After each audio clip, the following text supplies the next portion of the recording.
Hello friends, कैसे हैं आप सभी। स्वागत है आप सभी का। आई होप कि आप सभी अच्छे होंगे। तो प्रीवियस सेशन में हम लोगों ने टाइप्स ऑफ मटेरियल्स के बारे में बात किया था, ओके। एंड इलास्टिक कांस्टेंट के बारे में मैंने आपको थोड़ा सा आइडिया दिया था। तो अब यहाँ पर हम लोग इलास्टिक कांस्टेंट के बारे में ही पढ़ने वाले हैं, ओके। तो चलिए सेशन को स्टार्ट किया जाए, ओके।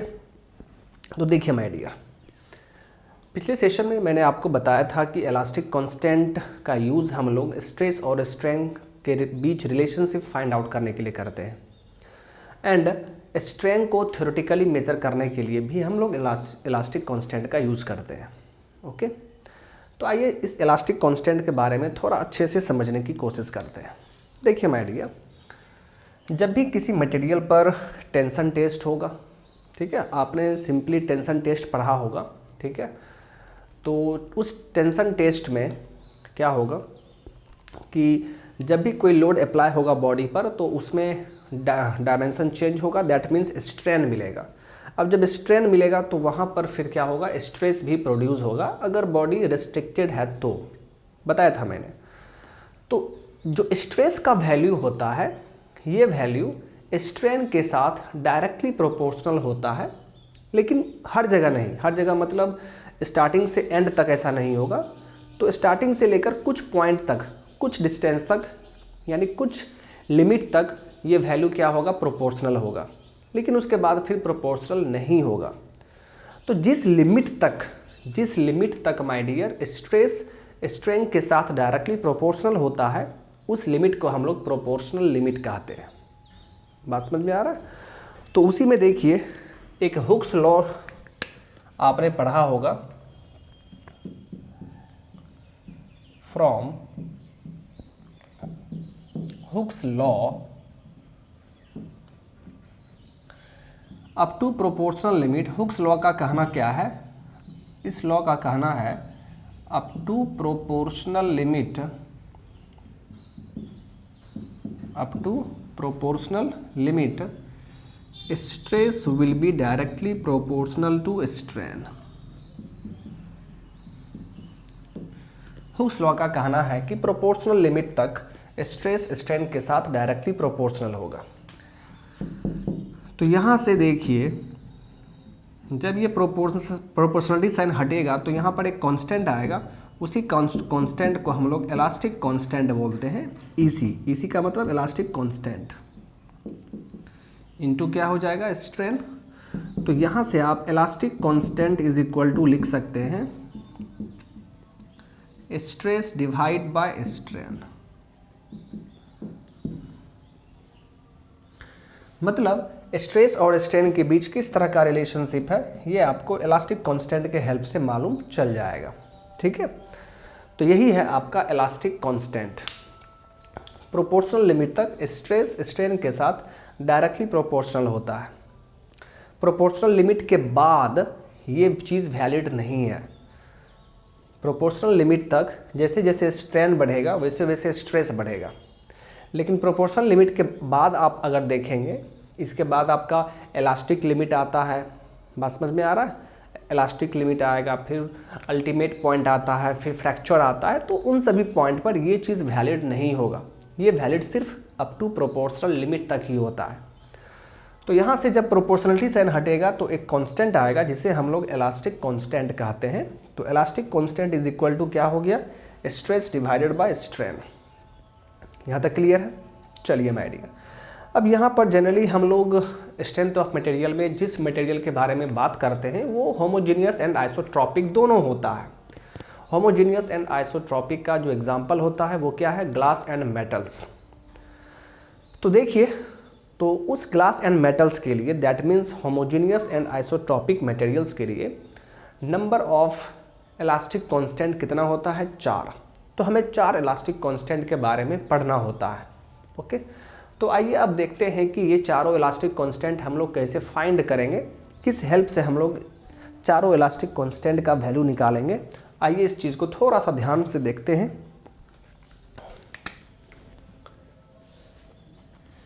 यहाँ पर क्या देख रहे हैं, स्ट्रेस प्रोपोर्शनल टू स्ट्रेन होगा, ओके। तो अभी ये देख के आप ये नहीं बोल सकते हैं कि कौन सा स्ट्रेस होगा, कौन सा स्ट्रेन होगा। स्ट्रेस का टाइप भी आपने पढ़ा है, नॉर्मल स्ट्रेस, शियर स्ट्रेस, बात समझ में आ रहा है। स्ट्रेन का भी टाइप आपने पढ़ा है, नॉर्मल स्ट्रेन, शियर स्ट्रेन। तो कौन सा स्ट्रेस होगा ये अब हमें यहाँ पर थोड़ा सा ध्यान देना है। तो देखिए, जब आपका स्ट्रेस नॉर्मल स्ट्रेस हो, ठीक है, अगर यहाँ पे नॉर्मल स्ट्रेस हो जाए तो आप क्या लिखेंगे, नॉर्मल स्ट्रेस प्रोपोर्शनल टू, क्या हो जाएगा, जब यहाँ नॉर्मल स्ट्रेस होगा तो यहाँ पर भी नॉर्मल स्ट्रेन ही होगा, ठीक है। तो क्या लिखेंगे, नॉर्मल स्ट्रेन, नॉर्मल स्ट्रेन, या आप इसे लॉन्गिट्यूडनल स्ट्रेन भी बोल सकते हैं, क्योंकि लॉन्गिट्यूडनल स्ट्रेन भी क्या है, नॉर्मल स्ट्रेन ही है, बताया था मैंने। तो ऐसा आप लिख सकते हैं। तो इसका मतलब है, देखिए, नॉर्मल स्ट्रेस को हम लोग सिग्मा से डिनोट करते हैं, प्रोपोर्शनल टू। नॉर्मल स्ट्रेन को हम लोग एप्सिलॉन से डिनोट करते हैं। तो अगर ऐसा हो, अगर आपका स्ट्रेस नॉर्मल हो और स्ट्रेन भी नॉर्मल हो, तो उस टाइम जब आप इस प्रोपोर्शनलिटी साइन को हटाएंगे तो आप जानते हैं कि एक इलास्टिक कांस्टेंट आता है। तो उस इलास्टिक कांस्टेंट को यहाँ पर हम लोग यंग्स मॉडुलस कहते हैं, ओके। यानी ई क्या है, ई है यंग्स मॉडुलस, और ये किसके बराबर होगा, तो ये होता है normal stress divide by normal strain, normal stress divide by normal strain, where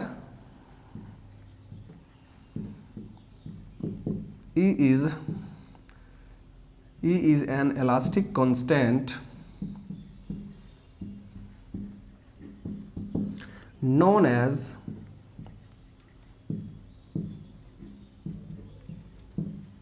Young's modulus,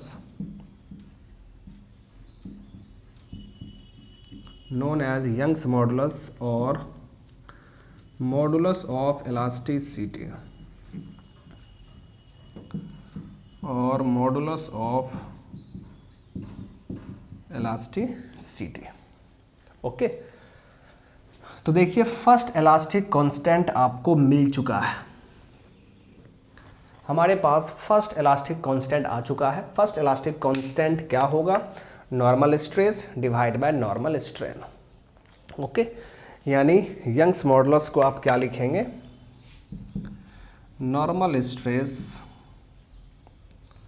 divide by normal strain बोलिए, या लॉन्गिट्यूडनल स्ट्रेन बोल दीजिए,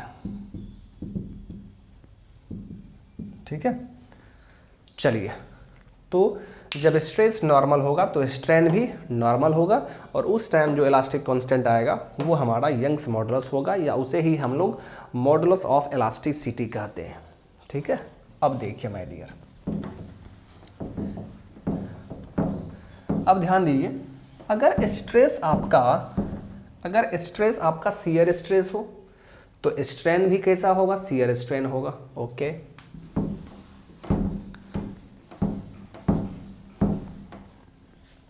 देखिए, अब आप ऐसा भी लिख सकते हैं, शियर स्ट्रेस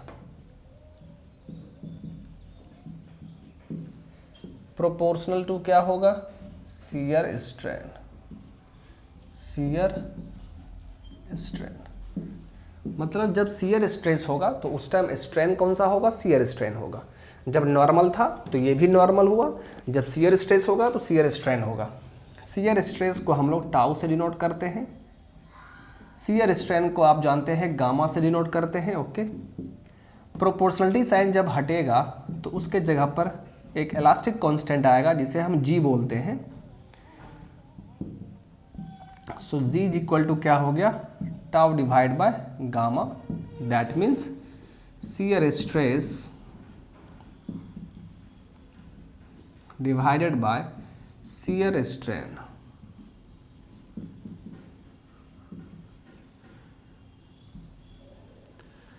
ये जी क्या है, तो ये जी है आपका प्रोपोर्शनलिटी कांस्टेंट, और ये इलास्टिक कांस्टेंट है, और इसका नाम है शियर मॉडुलस, शियर मॉडुलस या मॉडुलस ऑफ रिजिडिटी कहते हैं, ठीक है।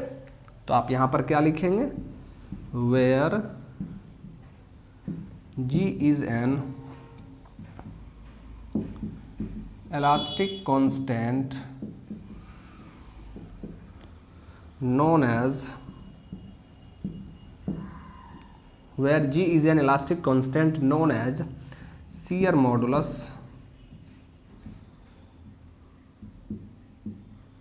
shear modulus or modulus of rigidity। बात समझ में आ गया? तो देखिए अभी तक हम लोगों ने दो इलास्टिक कांस्टेंट के बारे में देख लिया है। हम लोगों ने दो इलास्टिक कांस्टेंट के बारे में हम लोगों ने देख लिया है, ठीक है। एक तो आपका यंग्स मॉडुलस और एक आपका शियर मॉडुलस, वो दोनों हमने देख लिया है, ठीक है। तो चलिए आप इसका स्क्रीनशॉट ले सकते हैं, स्क्रीनशॉट ले लीजिए, ओके। अब इसके आगे हम लोग मूव करेंगे। दो इलास्टिक कांस्टेंट हो गया है माय डियर। अब तीसरा इलास्टिक कांस्टेंट के बारे में बात करेंगे।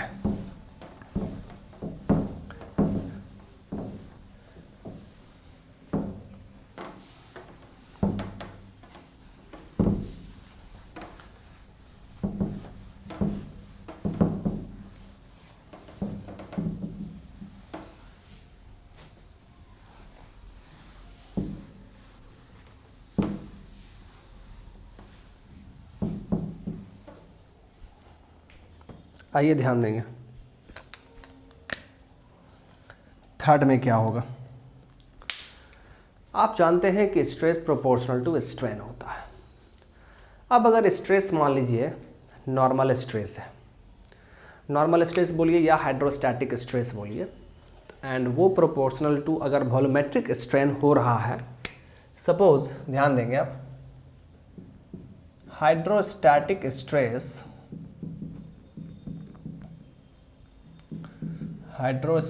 स्ट्रेस या इसे ही हम लोग नॉर्मल स्ट्रेस भी बोलते हैं, नॉर्मल स्ट्रेस, ये प्रोपोर्शनल टू वॉल्यूमेट्रिक स्ट्रेन अगर है, ये प्रोपोर्शनल टू वॉल्यूमेट्रिक स्ट्रेन होगा,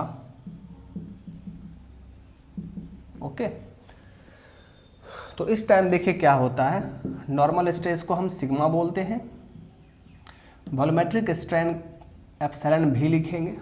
तो अगर ऐसा कहीं पर आप देख रहे हैं तो उस टाइम प्रोपोर्शनलिटी साइन जब हटेगा तो एक इलास्टिक कांस्टेंट आएगा जिसे हम के बोलते हैं, and K is known as bulk modulus which is equal to normal stress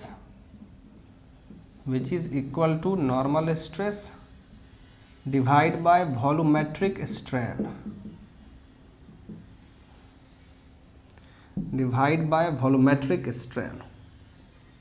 okay. तो जब हाइड्रोस्टैटिक स्ट्रेस और normal stress proportional to volumetric strain होगा तो वहाँ पर जब आप प्रोपोर्शनलिटी साइन को हटाते हैं तो एक कांस्टेंट आएगा जिसे हम लोग बल्क मॉडुलस कहते हैं, and K is equal to क्या हो जाएगा, सिग्मा डिवाइड बाय एप्सिलॉन भी, normal stress divide by volumetric strain, okay. चलिए बहुत ही अच्छी बात है। अब ध्यान देंगे आप यहाँ पे, वेयर के is an elastic constant, where K is an elastic constant known as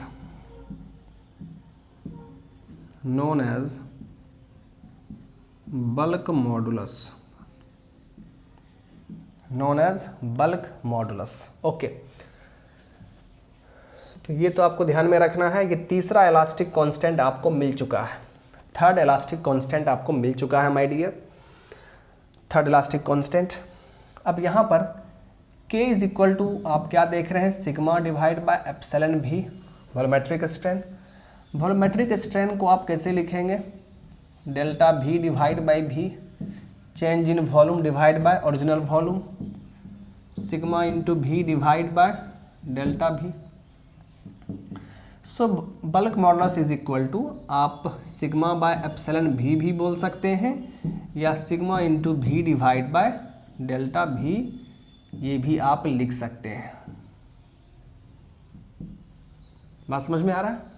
okay, चलिए ये तो समझ में आपको आ गया होगा कि बल्क मॉडुलस होता क्या है। तो बल्क मॉडुलस होता है normal stress divide by volumetric strain. Okay, बहुत ही अच्छी बात है माय डियर।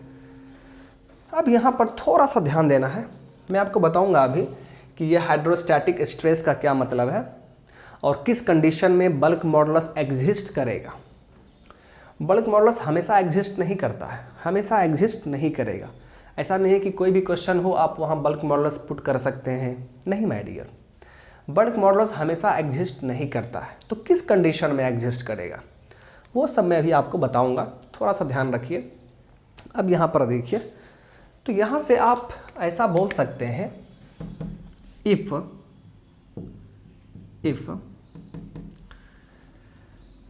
मान लीजिए बल्क मॉडुलस इंक्रीज कर रहा है, इसका क्या मतलब है?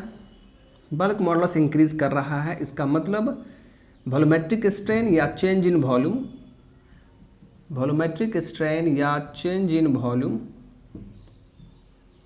ये डिवाइड नहीं है, ठीक है? आप इसे डिवाइड समझ लेंगे, छोड़िए उसको। अगर के इंक्रीज करेगा तो वॉल्यूमेट्रिक स्ट्रेन क्या होगा माय डियर? डिक्रीज करेगा, या चेंज इन वॉल्यूम डिक्रीज करेगा। तो सोचिए, अगर बल्क मॉडुलस इंक्रीज होते होते इन्फिनाइट हो जाए, अगर ये इन्फिनाइट हो जाए तो उस टाइम वॉल्यूमेट्रिक स्ट्रेन क्या होगा? ज़ीरो। चेंज इन वॉल्यूम क्या होगा? Zero. If k is equal to infinite then volumetric strain zero हो जाएगा। वॉल्यूमेट्रिक स्ट्रेन जब जीरो हो तो चेंज इन वॉल्यूम भी हमारा ज़ीरो हो जाएगा। तो चेंज इन वॉल्यूम भी हमारा जीरो हो जाएगा। बात समझ में आ रहा है? तो इसका मतलब ये हुआ कि अगर किसी मटेरियल का बल्क मॉडुलस इन्फिनाइट है तो उस केस में वॉल्यूमेट्रिक स्ट्रेन जीरो होगा या चेंज इन वॉल्यूम जीरो हो जाएगा। दैट मीन्स उस मटेरियल को आप कंप्रेस नहीं कर सकते हैं, उसका वॉल्यूम चेंज नहीं होगा, ना तो वो मटेरियल एक्सपैंड करेगा और ना ही कॉन्ट्रैक्ट होगा। क्योंकि अगर एक्सपैंड और कॉन्ट्रैक्ट हो गया तब तो चेंज इन वॉल्यूम जीरो नहीं होगा। चेंज इन वॉल्यूम जीरो का मतलब क्या है? वॉल्यूम कांस्टेंट रहेगा, उसका वॉल्यूम चेंज नहीं होगा।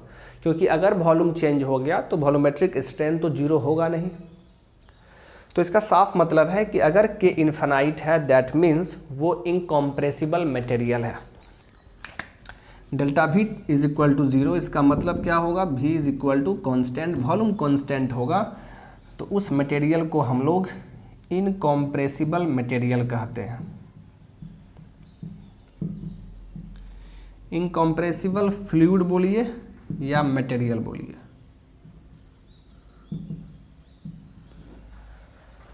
बात समझ में आ गया? चलिए माय डियर, आई होप कि आपको ये चीज़ समझ में आ चुका है। तो ये था आपका तीसरा इलास्टिक कांस्टेंट जिसे हम लोग बल्क मॉडुलस कहते हैं, के। ओके, चलिए माय डियर, इसके आगे हम लोग बात कर लेते हैं। आप इसका भी स्क्रीनशॉट ले सकते हैं, काफ़ी इंपॉर्टेंट है। ओके, चलिए ध्यान देंगे आप लोग। अब यहाँ पर सवाल ये आता है कि बल्क मॉडुलस कहाँ एग्जिस्ट करेगा और हाइड्रोस्टैटिक स्ट्रेस का मतलब क्या है। आइए अब उस चीज़ के बारे में हम लोग यहाँ पर डिस्कस करते हैं।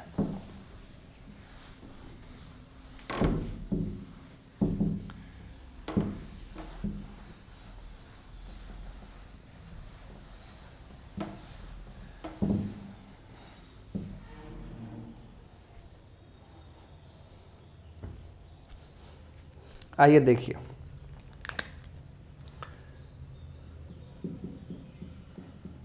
Hydrostatic stress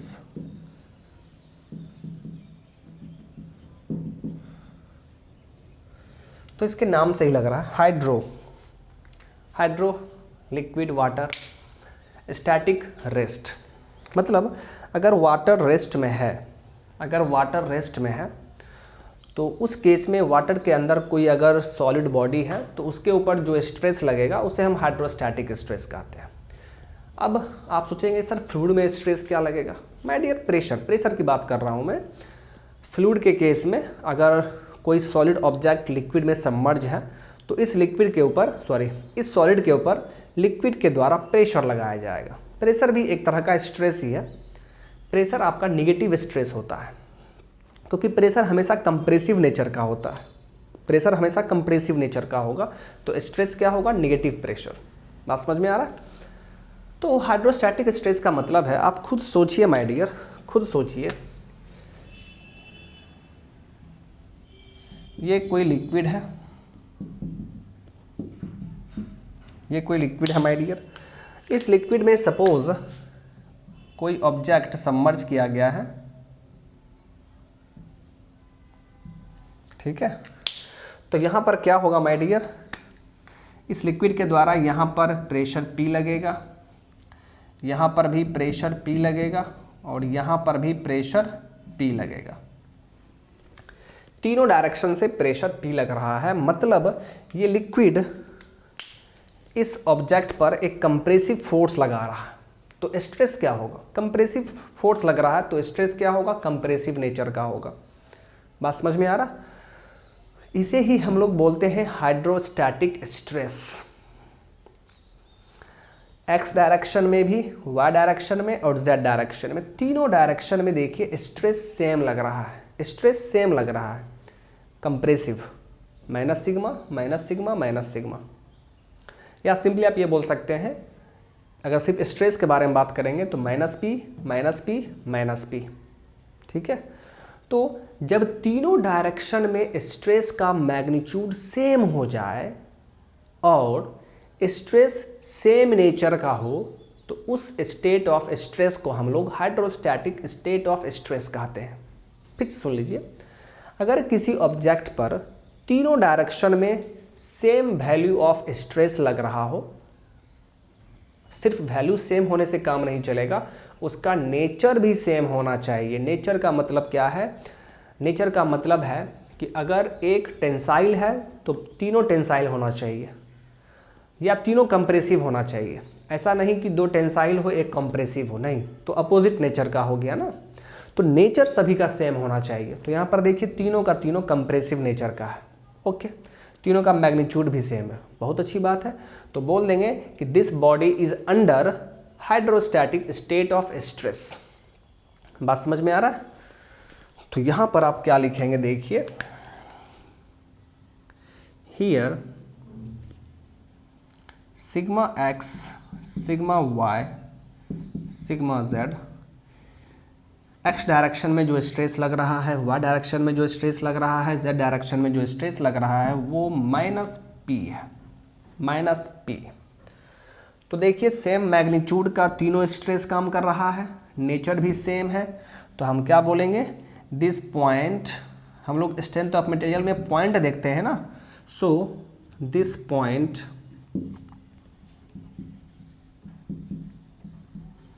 is subjected to, or this point is under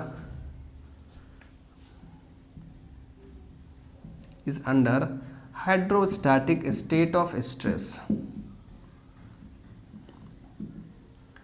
hydrostatic state of stress। बात समझ में आ गया? तो यही है आपका हाइड्रोस्टैटिक स्टेट ऑफ स्ट्रेस। तो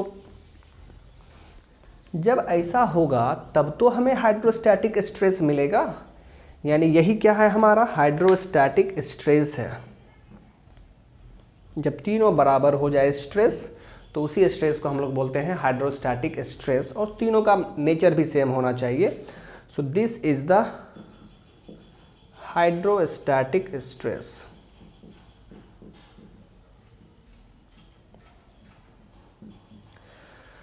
तो बल्क मॉडुलस क्या होता है? बल्क मॉडुलस होता है hydrostatic stress divided by volumetric strain. तो जब हाइड्रोस्टैटिक स्ट्रेस मिलेगा तभी तो आप बल्क मॉडुलस निकाल पाओगे। और हाइड्रोस्टैटिक स्ट्रेस कब मिलेगा? जब ये होगा, जब तीनों डायरेक्शन में सेम स्ट्रेस लग रहा हो, सेम नेचर का हो, तब हाइड्रोस्टैटिक स्ट्रेस मिलेगा, और अगर ऐसा नहीं होगा तो वहाँ पर हाइड्रोस्टैटिक स्ट्रेस नहीं मिलेगा। और जब हाइड्रोस्टैटिक स्ट्रेस ही नहीं मिलेगा तो बल्क मॉडुलस कहाँ से मिलेगा जी? तो बल्क मॉडुलस एग्जिस्ट करता है सिर्फ hydrostatic state of stress condition में। अगर किसी पॉइंट पर तीनों डायरेक्शन से सेम स्ट्रेस लग रहा हो और सेम नेचर का हो तो उस केस में बल्क मॉडुलस वहाँ पर एग्जिस्ट करेगा, मतलब आपको बल्क मॉडुलस का वैल्यू निकालना पड़ेगा। और अगर ऐसा नहीं हो रहा है तो वहाँ पर बल्क मॉडुलस आएगा ही नहीं। यहीं पर मान लीजिए दो डायरेक्शन में कंप्रेसिव है, अगर एक डायरेक्शन में टेंसाइल हो जाता तो ये हाइड्रोस्टैटिक स्टेट ऑफ स्ट्रेस में नहीं होता, भले इसका मैग्नीट्यूड बराबर है, लेकिन अगर नेचर उल्टा हो जाएगा तो फिर हाइड्रोस्टैटिक स्टेट ऑफ स्ट्रेस इसे हम नहीं कहेंगे। बात समझ में आ गया? आई होप कि आपको समझ में आ गया। तो ये तो था फ्लूइड का कॉन्सेप्ट। आइए अब स्ट्रेंथ ऑफ मटेरियल के हिसाब से आपको बताते हैं। सपोज ये बॉडी है आपका, और ये बॉडी फ्लूइड में नहीं रखा हुआ है, लिक्विड में नहीं रखा हुआ है, ये आपका सॉलिड बॉडी ऐसे ही बाहर में है।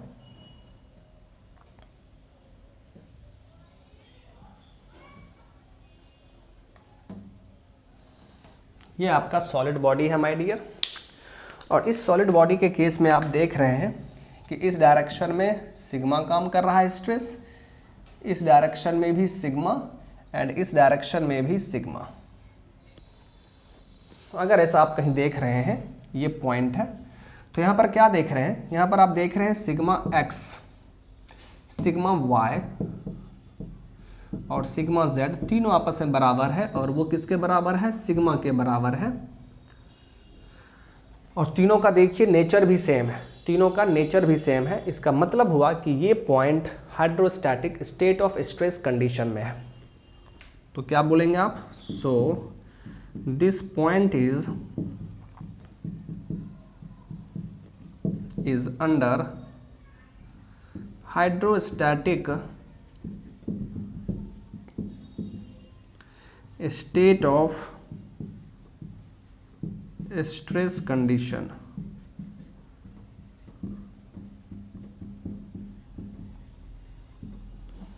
This point is under hydrostatic state of stress condition। बात समझ में आ रहा?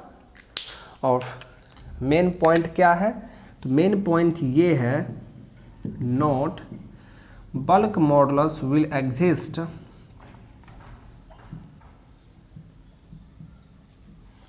bulk modulus will exist only in case of hydrostatic stress, only in case of hydrostatic state of stress condition। हर जगह बल्क मॉडुलस एग्जिस्ट नहीं करेगा।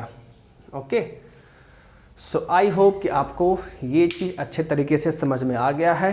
आप इसका screenshot ले सकते हैं माय डियर, आप इसका स्क्रीनशॉट ले लीजिए, ठीक है। चलिए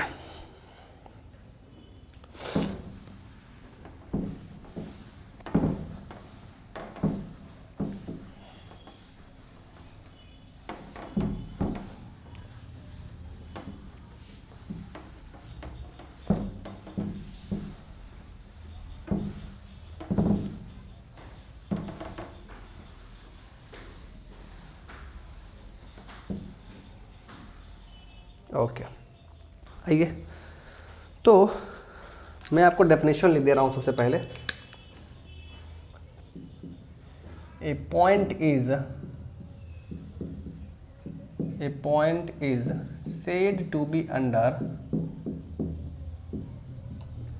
said to be under a point is said to be under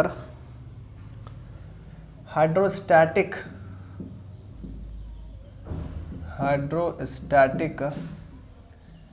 state of stress condition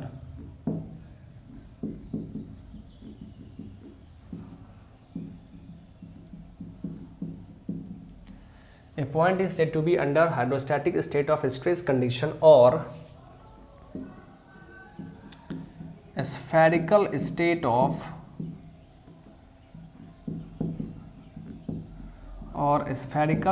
of stress condition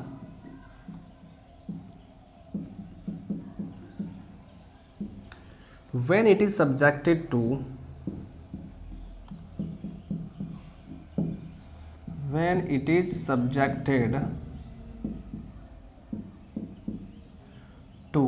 equal and,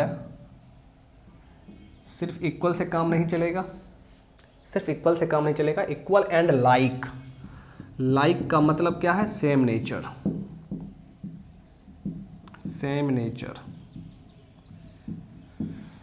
When it is subjected to equal and like stresses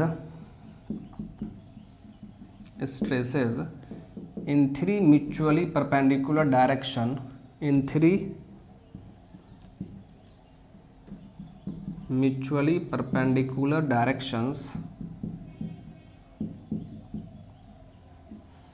a point is said to be under hydrostatic state of stress condition or spherical state of stress condition when it is subjected to equal and like stresses in three mutually perpendicular directions at a point।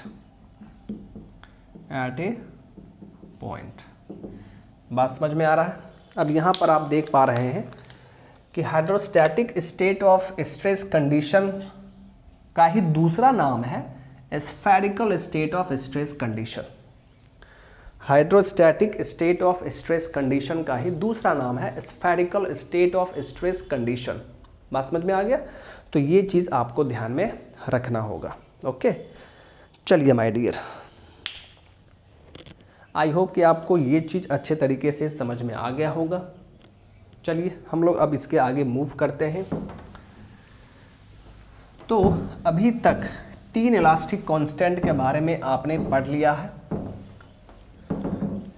First आपने पढ़ा Young's modulus, फिर आपने पढ़ा shear modulus, फिर आपने third elastic constant पढ़ा bulk modulus.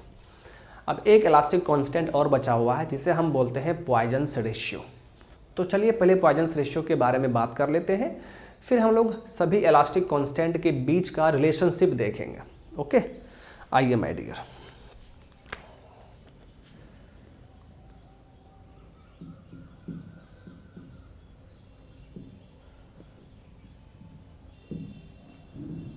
Poisons ratio mu,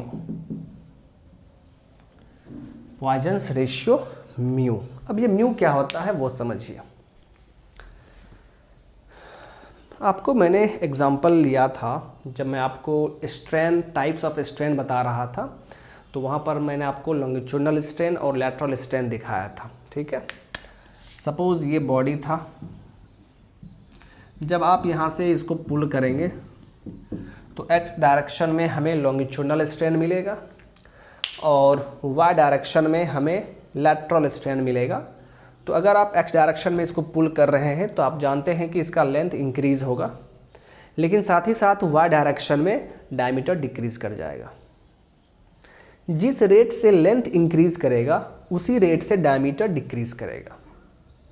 इसका मतलब क्या है? इसका मतलब यह है कि लैटरल स्ट्रेन जो होगा वो लॉन्गिट्यूडनल स्ट्रेन के प्रोपोर्शनल होगा, दोनों एक दूसरे से प्रोपोर्शनल होगा, क्योंकि लॉन्गिट्यूडनल स्ट्रेन जब बढ़ेगा तो लैटरल स्ट्रेन घटेगा माय डियर।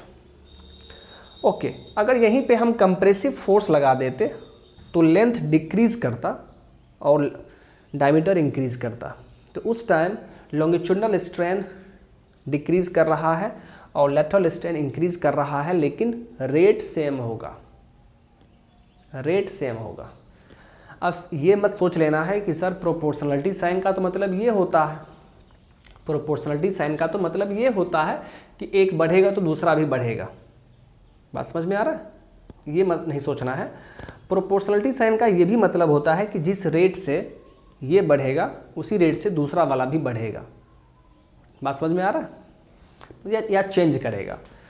तो लैटरल स्ट्रेन और लॉन्गिट्यूडनल स्ट्रेन दोनों डायरेक्टली प्रोपोर्शनल होता है।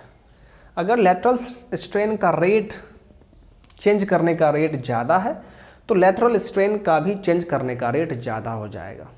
बात समझ में आ रहा है? तो इस तरह, तो आप यहाँ पर क्या लिखेंगे, इसका मतलब ये है my dear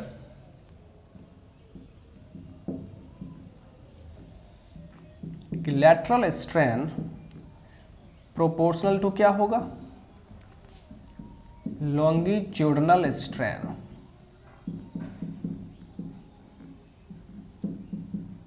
longitudinal strain, okay. तो यहां से लैटरल स्ट्रेन को आप कैसे लिखेंगे, इस तरह, प्रोपोर्शनल टू लॉन्गिट्यूडनल स्ट्रेन। तो जब यहाँ से प्रोपोर्शनलिटी साइन हटेगा तो एक इलास्टिक कांस्टेंट आता है जिसे हम पॉइजन्स रेशियो बोलते हैं, जिसे हम पॉइजन्स रेशियो कहते हैं। So Poisson's ratio is equal to क्या हो जाएगा, lateral strain divide by longitudinal strain, okay। Poisson's ratio is equal to lateral strain divided by longitudinal strain, where mu is an elastic constant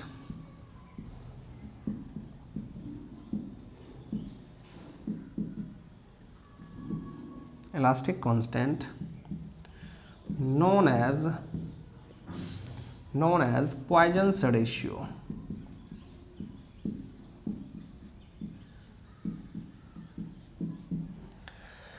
Mu is an elastic constant known as Poisson's ratio. Okay. अब आप ध्यान से देखेंगे, so mu is equal to क्या आपने देखा lateral strain divide by longitudinal strain. लेकिन एक चीज़ आप ध्यान दीजिए, मैंने बताया था आपको कि लॉन्गिट्यूडनल स्ट्रेन और लैटरल स्ट्रेन अपोजिट नेचर का होता है, यहाँ पर जैसे देखिए लॉन्गिट्यूडनल अगर पॉजिटिव यहाँ पर है तो लैटरल यहाँ पर क्या होगा, निगेटिव होगा, ठीक है। दोनों अपोजिट नेचर का है तो आप बोलेंगे सर माइनस साइन यहाँ पे लिखना पड़ेगा, आप तो यही बोलेंगे सर माइनस साइन लिखना पड़ेगा क्योंकि दोनों अपोजिट नेचर का है। तो अगर ये पॉजिटिव है तो ये निगेटिव होगा, अगर ये पॉजिटिव है तो ये निगेटिव होगा। तो आपका कहना है कि सर निगेटिव साइन तो होना चाहिए, ओके। लेकिन जब निगेटिव साइन लेंगे आप तो यहाँ पर आपको मॉड लगाना होगा। अगर आप निगेटिव साइन लेते हैं तो आपको मॉड लगाना होगा क्योंकि इलास्टिक कांस्टेंट का जो वैल्यू होता है वो हमेशा 0 से बड़ा होगा या 0 के बराबर होगा। किसी भी इलास्टिक कांस्टेंट का वैल्यू निगेटिव नहीं होता है, ओके। लेकिन इस केस में एक एक्सेप्शन है, एक अपवाद है, वो मैं बताऊंगा आपको। एक ऐसा इलास्टिक कांस्टेंट है जो निगेटिव भी होता है, मैं बताऊंगा आपको, ठीक है। तो Poisson's ratio is equal to आप क्या लिख देंगे, minus of lateral strain divide by longitudinal strain and mod लगा देंगे ताकि ये वैल्यू पॉजिटिव हो जाए, आ जाए, ओके।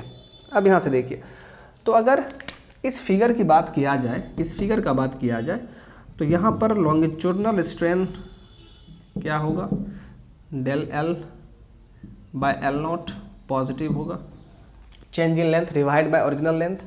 और अगर लैटरल स्ट्रेन यहाँ पर बात किया जाए तो क्या हो जाएगा, minus del D by D not, यही लिखेंगे ना क्योंकि डायमीटर तो चेंज करेगा इसका।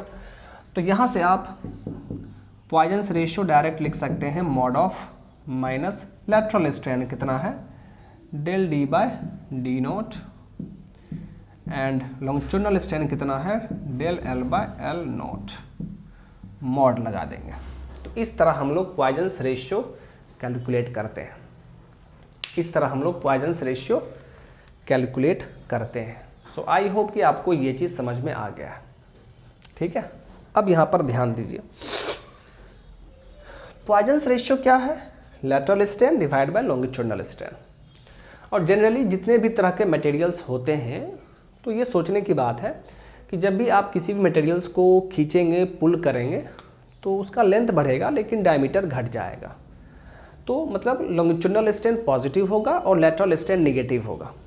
सो ओवरऑल आपके दिमाग में तो ये रहेगा कि सर पॉइजन्स रेशियो तो निगेटिव होना चाहिए क्योंकि लैटरल निगेटिव है, ये पॉजिटिव है, या दोनों में से एक निगेटिव है तो ये निगेटिव होना चाहिए। लेकिन नहीं माय डियर, हम लोग क्या करते हैं, मॉड लगा देते हैं और ये बोलते हैं कि पॉइजन्स रेशियो पॉजिटिव है। मतलब अगर किसी बॉडी को हम पुल कर रहे हैं तो उसका लेंथ बढ़ेगा, डायमीटर घटेगा, उस केस में पॉइजन्स रेशियो को हम लोग पॉजिटिव ही मानेंगे। या आप बॉडी को कंप्रेस कर रहे हैं, तो जब कंप्रेस करेंगे तो लेंथ घटेगा, डायमीटर बढ़ेगा, तो उस टाइम भी पॉइजन्स रेशियो पॉजिटिव ही मानेंगे, हम लोग मॉड लगा देंगे और उसको पॉजिटिव ही मानेंगे। यहाँ तक क्लियर है? ओके। अभी मैंने आपको बताया कि सभी इलास्टिक कांस्टेंट का वैल्यू 0 से बड़ा होता है या 0 के बराबर होता है, लेकिन एक ऐसा इलास्टिक कांस्टेंट है जिसका वैल्यू माय डियर 0 से कम होता है, जिसका वैल्यू 0 से कम होता है, और उस इलास्टिक कांस्टेंट का नाम है पॉइजन्स रेशियो। पॉइजन्स रेशियो का वैल्यू निगेटिव भी होता है। आप बोलेंगे सर निगेटिव तो यहीं पर है। नहीं माय डियर, यहाँ पर भले आपको निगेटिव लग रहा है लेकिन हम उसे पॉजिटिव मानते हैं मॉड लगा के, और ये बोलते हैं कि पॉइजन्स रेशियो का वैल्यू 0 से ज़्यादा होगा और हाफ से कम होगा। बात समझ में आ रहा है? लेकिन ये पॉइजन्स रेशियो जो होता है इसका वैल्यू माय डियर, इसका वैल्यू निगेटिव भी होता है, -1 तक जाता है, -1 तक जाता है इसका वैल्यू। बात समझ में आ रहा है? अब किस केस में जाएगा -1 तक वैल्यू, वो सब हम लोग देखेंगे, ठीक है, वो सब हम लोग देखेंगे माय डियर, बस कुछ टाइम के बाद। फिलहाल अभी आप ध्यान रखिए। चलिए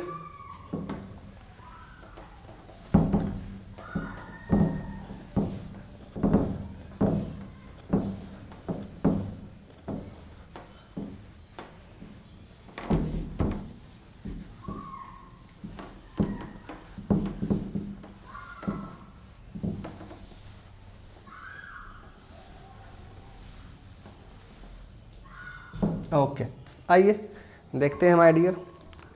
अब हम लोग देखते हैं relationship between elastic constant.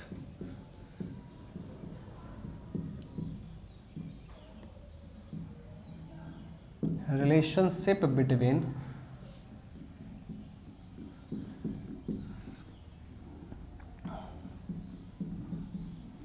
Elastic constants. Elastic constant के बीच में क्या रिलेशनशिप होगा ये हम लोग यहाँ पर देखेंगे, ठीक है। जितने भी 4 इलास्टिक कांस्टेंट आपने पढ़ा है उनके बीच में क्या रिलेशनशिप होता है वो हम लोग यहाँ पर अब देखने की कोशिश करेंगे। तो देखिए फर्स्ट रिलेशनशिप जो है, फर्स्ट फार्मूला जो है E = 2g 1 + μ।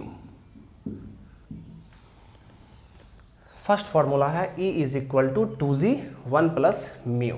सेकेंड फार्मूला जो है वो है E = 3k 1 - 2μ। And third formula जो है वो है E = 9kg / 3k + g। यही 3 फार्मूला है और इसी 3 फार्मूला को आपको याद रखना है, क्योंकि एग्ज़ाम में डायरेक्ट फार्मूला पूछता है। SSC JEE में एक बार ये फार्मूला पूछा गया हुआ था। और इस यहाँ पर जो ऑप्शन देख रहे हैं आप, ऑप्शन में इसी को थोड़ा सा उल्टा पुल्टा कर देगा। जैसे यहाँ पर लिखा हुआ है 3k + g, आपको ऑप्शन में क्या करेगा, यहाँ पर k के जगह पर g लिख देगा, 3g + k। तो स्टूडेंट जल्दबाजी में हड़बड़ी में गलती कर देते हैं और आगे बढ़ जाते हैं गलत टिक करके, ठीक है। तो ध्यान रखना है, यही 3 फार्मूला होता है इलास्टिक कांस्टेंट के बीच। फर्स्ट फार्मूला है E = 2g × 1 + μ। दूसरा फार्मूला है E = 3k 1 - 2μ। And third formula है E = 9kg / 3k + g। Okay, देखिए माय डियर, तो यहाँ से आप g = क्या लिखेंगे, E/2 × 1/1 + μ। यहाँ से आप k = क्या लिखेंगे, E/3 × 1/1 - 2μ। बात समझ में आ रहा है? ओके, अब देखिए, we know that मैंने आपको क्या बताया कि किसी भी इलास्टिक कांस्टेंट का value value of any elastic constant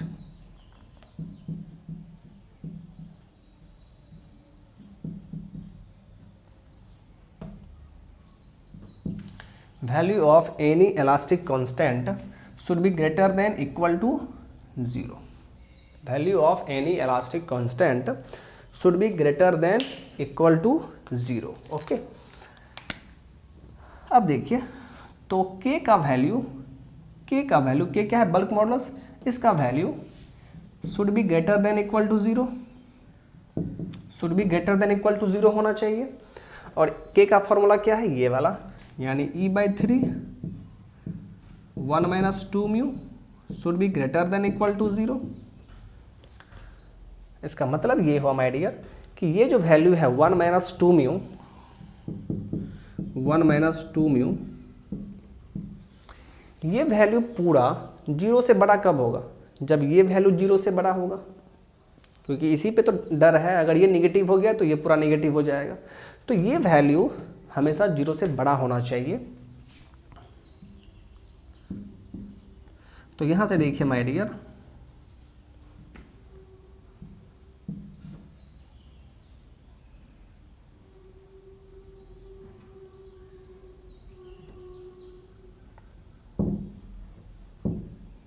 minus 2 mu, so 2 mu less than equal to 1, so mu less than equal to 1/2। देखिए माय डियर, काफ़ी इंपॉर्टेंट, क्या देख रहे हैं आप देख रहे हैं जो पॉइजन्स रेशियो का वैल्यू है वो 1/2 से कम होगा या बराबर होगा। मतलब पॉइजन्स रेशियो का मैक्सिमम वैल्यू हमें पता चल गया। किसी भी मटेरियल का, कोई भी मटेरियल अगर बोल रहा है तो पॉइजन्स रेशियो 1/2 से ज़्यादा नहीं हो सकता है। पॉइजन्स रेशियो का मैक्सिमम वैल्यू 1/2 होगा, दैट मीन्स 0.5 होगा, ठीक है, मैक्सिमम वैल्यू, या उससे हमेशा कम होगा। ठीक है, ये समझ में आ गया आपको? चलिए, बहुत ही अच्छी बात है माय डियर। अब यहाँ पर थोड़ा सा ध्यान देना है, ये 3 फार्मूला काफ़ी इंपॉर्टेंट है, इस तीनों फार्मूला को आप याद रखेंगे।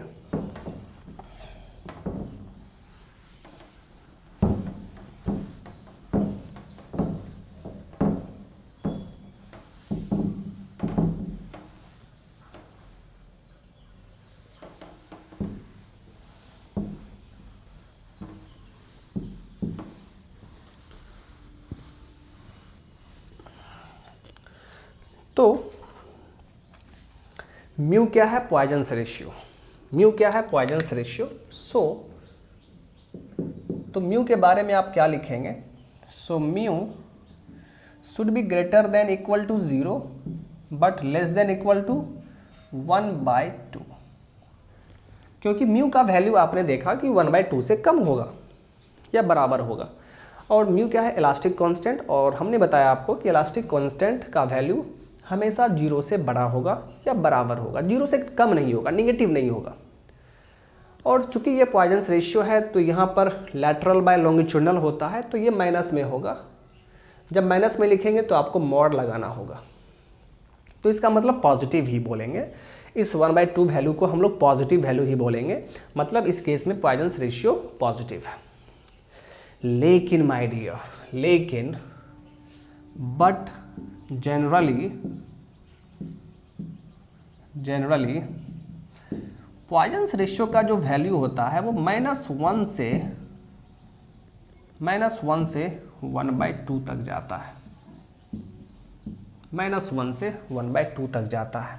ठीक है, तो ये एक्सेप्शन हो गया, पॉइजन्स रेशियो एक्सेप्शन है, ये आपको किसी बुक में नहीं मिलेगा। ठीक है, मैं आपको बस बता रहा हूँ, ये कॉन्सेप्ट काफ़ी इंपॉर्टेंट है, आपको याद रखना है कि पॉइजन्स रेशियो का वैल्यू निगेटिव होता है। अब इस निगेटिव वैल्यू का क्या मतलब है और किसके लिए निगेटिव होता है? ठीक है, मतलब म्यू जो होगा वो पॉजिटिव होगा always, but for some materials mu will be negative. तो म्यू किसके लिए निगेटिव होता है वो समझिए। म्यू का वैल्यू निगेटिव होता है, इसका एग्जाम्पल जो होगा, इसका एग्जाम्पल को हम लोग, इसका एग्जाम्पल जो होता है वो होता है ब्लड टिश्यू। ब्लड टिश्यू, या आप उस मटेरियल को एंटी रबर कहेंगे। क्या कहेंगे? Anti rubber. यानी हमारे ब्लड का जो टिश्यू होता है उस टिश्यू का पॉइजनस रेशियो निगेटिव होगा। अब इस निगेटिव पॉइजनस रेशियो का क्या मतलब है, आइए समझते हैं, ध्यान देंगे आप। पॉइजनस रेशियो पॉजिटिव है, इसका क्या मतलब है पहले वो समझिए, और पॉइजनस रेशियो निगेटिव है, इसका क्या मतलब है वो समझिए। पॉइजनस रेशियो पॉजिटिव जिस मटेरियल का होगा, मतलब जिस मटेरियल के लिए पॉइजनस रेशियो 0 से 1/2 के बीच में हो या बराबर हो, तो उस केस में क्या होता है आप जानते हैं बहुत अच्छे तरीके से। अगर ये मटेरियल है, अगर इसको हम पुल कर रहे हैं तो आप जानते हैं कि इसका लेंथ चेंज होगा, इसका लेंथ इंक्रीज करेगा माय डियर, और डायमीटर डिक्रीज करेगा। अगर ऐसा कहीं पर हो रहा है, ठीक है, आप इस मटेरियल को पुल किए हैं तो इसका लेंथ बढ़ा लेकिन डायमीटर घट गया। Longitudinal strain, lateral strain, longitudinal strain positive, lateral strain negative. Okay, तो उस केस में हम बोल देंगे पॉइजनस रेशियो पॉजिटिव होता है। फिर ये नहीं सोचना है कि सर यहाँ तो निगेटिव है, ठीक है, एक पॉजिटिव एक निगेटिव, तो ओवरऑल तो पॉइजनस रेशियो निगेटिव है तो आप पॉजिटिव क्यों बोल रहे हैं। मैंने स्टार्टिंग में ही बोल रखा है, हम लोग मॉड लेते हैं, उसे पॉजिटिव ही मान के चलते हैं। तो इस तरह के मटेरियल के लिए पॉइजनस रेशियो पॉजिटिव होगा। अब देखिए पॉइजनस रेशियो निगेटिव का क्या मतलब है। इसका मतलब है जस्ट इसका उल्टा होगा। जिस मटेरियल का पॉइजनस रेशियो निगेटिव होता है उस केस में जस्ट इसका उल्टा होगा। अब जस्ट इसका उल्टा का क्या मतलब है वो समझिए। सपोज ये आपका ब्लड टिश्यू है, सपोज ये ब्लड टिश्यू है माय डियर, और इस ब्लड टिश्यू को आप पकड़ के खींच रहे हैं। सपोज ये आपके ब्लड का टिश्यू है और आप उसको पकड़ के खींच रहे हैं, ठीक है। तो जब खींचेंगे तो इसका लेंथ तो बढ़ेगा ही, इसका लेंथ तो बढ़ेगा ही माय डियर, साथ ही साथ इसका डायमीटर भी इंक्रीज कर जाएगा, साथ ही साथ इसका डायमीटर भी इंक्रीज कर जाएगा।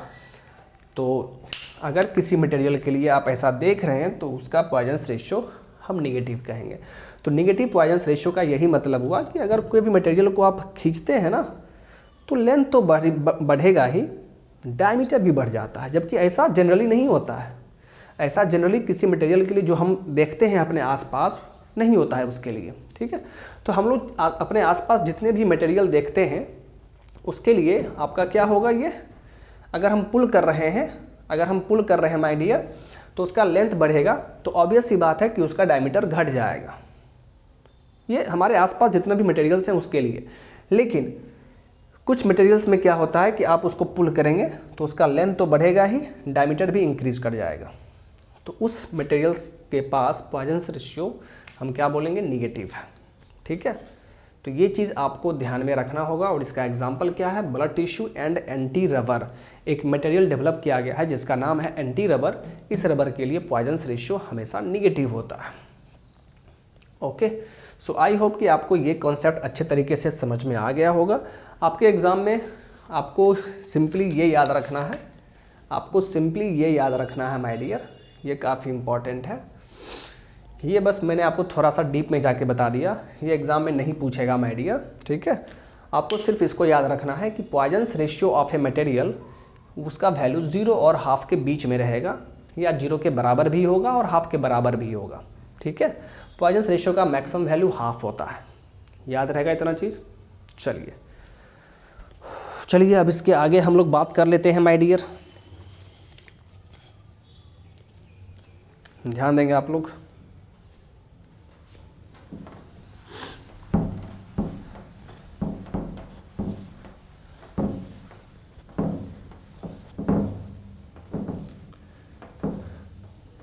अब इतना बातचीत पॉइजनस रेशियो के बारे में हो गया है। तो अब हम लोग कुछ मटेरियल्स का एग्जांपल लेते हैं और उस मटेरियल्स के लिए पॉइजंस रेशियो का वैल्यू कितना होता है वो हम लोग देख लेते हैं, ठीक है।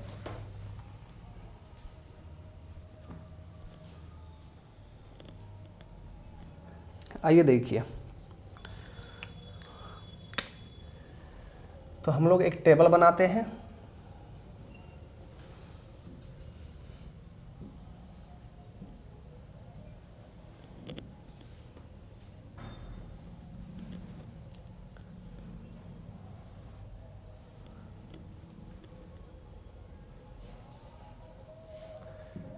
Material Poisson's ratio, okay, material और पॉइजंस रेशियो। चलिए देखते हैं। सबसे फर्स्ट मटेरियल ले लेते हैं कॉर्क। कॉर्क, तो कॉर्क का पॉइजंस रेशियो 0 होता है। कॉर्क का पॉइजंस रेशियो क्या होगा माय डियर? 0 होगा, ओके। कंक्रीट, कंक्रीट का पॉइजंस रेशियो 0.1 से 0.2 होता है। एल्यूमिनियम, एल्यूमिनियम का 0.33, मेटल्स का 1/4 से 1/3, स्टील्स का 0.27 से 0.3, कास्ट आयरन का 0.2 से 0.25। फिर देखिए रबर, वैक्स, पैराफिन,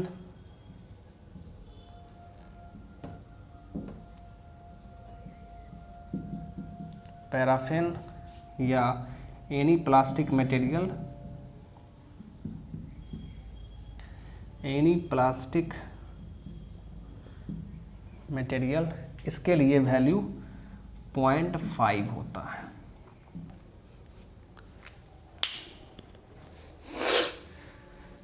काफ़ी इंपॉर्टेंट टेबल है जी, काफ़ी इंपॉर्टेंट टेबल है, ठीक है।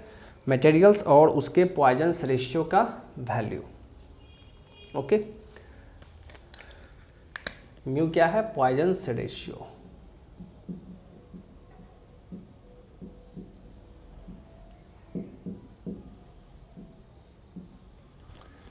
कॉर्क के लिए पॉइजंस रेशियो 0 होता है। अब ये कॉर्क क्या है? आपको लग रहा होगा कि सर ये कॉर्क क्या है।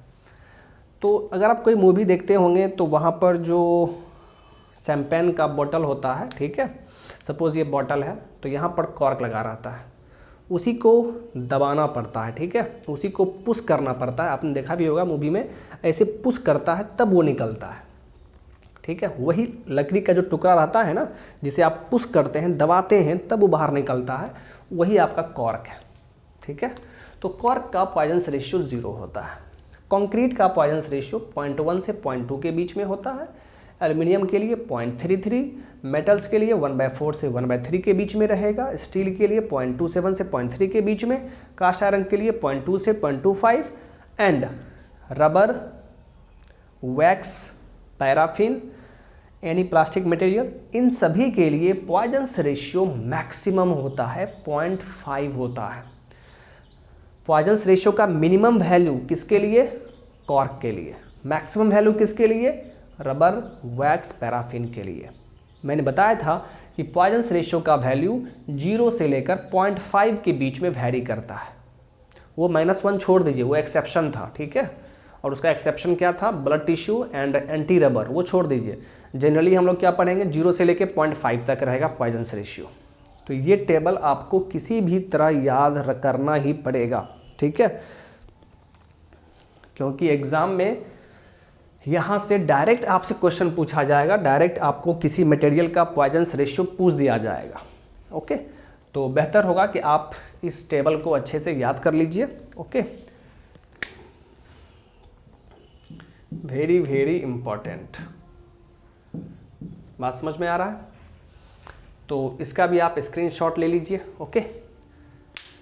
तो चलिए माय डियर, हम लोग आज के इस सेशन को यहीं पर स्टॉप करते हैं। आई होप कि आपने सेशन को एंजॉय किया होगा, सभी कॉन्सेप्ट आपको अच्छे तरीके से समझ में आ गया होगा। ओके, तो अब हम इसके आगे नेक्स्ट सेशन में देखेंगे।